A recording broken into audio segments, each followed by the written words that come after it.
નમસ્કાર દર્શક મિત્રો, હું છું અર્પિતા પટેલ. આપ જોઈ રહ્યા છો પબ્લિક ઇન્ડિયા ન્યૂઝ ગુજરાતી.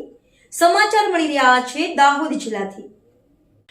નવા વડિયામાં યોજાયેલી ભાજપની બેઠક હવે રાજકીય ચર્ચાનું કેન્દ્ર બની છે. રસ્તા જેવી મૂળભૂત સુવિધા માટે ઉઠેલી માંગણીએ બેઠકને ગરમાવી દીધી, જ્યાં સ્થાનિક લોકો અને કાર્યકરો વચ્ચે તીવ્ર બોલાચાલી સર્જાઈ. નવા વડિયા ચૂંટણી નજીક આવે એટલે વચનોનું વરસાદ અને વોટની માંગ, પરંતુ જ્યારે જનતા હક માગે ત્યારે શાસકો પાસે જવાબ નથી, એવો સવાલ હવે નવા વડિયામાં ગુંજાઈ રહ્યો છે. ભાજપની તાજેતરની બેઠકમાં રસ્તા જેવી મૂળભૂત સુવિધા માટે સ્થાનિકોએ ઉગ્ર અવાજ ઉઠાવ્યો. વર્ષોથી બાકી રહેલા રસ્તાના કામને લઈ લોકોમાં અસંતોષ સ્પષ્ટ જોવા મળ્યો.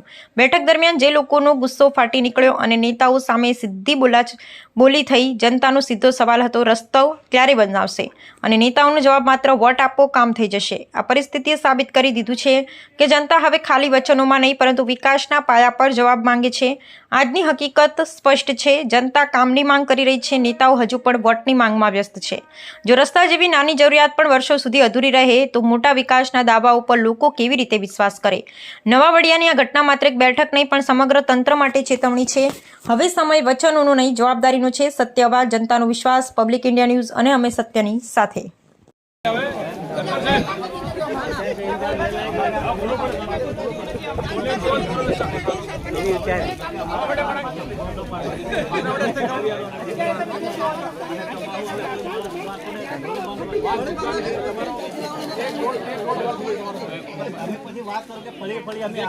આજે વાત કરી છે, આજે તે વાત કરી છે. માંગણી તો કરવી પડે ભાઈ, માંગણી કરવા શું મળે છે? માંગણી અમારે જમીનનો પ્રશ્ન છે, મંજૂર આવું હોય તો માન કેવું પડે, માં ભૂગલાઈ થવા લે છોરું જમીનનો પ્રશ્ન છે, તમારો મંજૂર છે.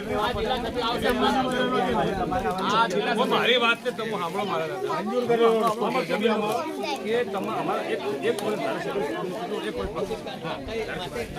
તમારું થાય છે. બસ આ જિલ્લા સાહેબ બોલે છે, પણ સત્ય કઈ આવજે ના તો હમણાં થાય નહીં. નરેન્દ્ર મોદીનો ફોન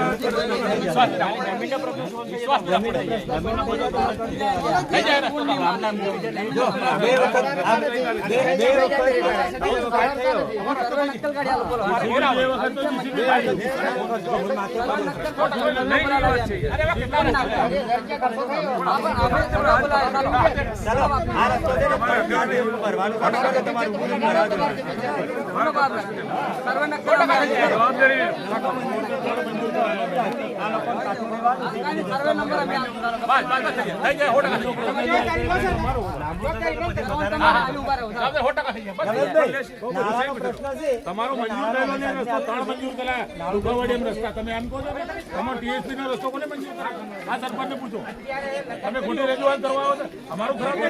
જમીનનો પ્રશ્ન છે, જમીનનો જીસીબી મોકલી મેં તમારે ઉભું હોય છે. જમીનનો પ્રશ્ન કેમ હાલ કરતા નથી?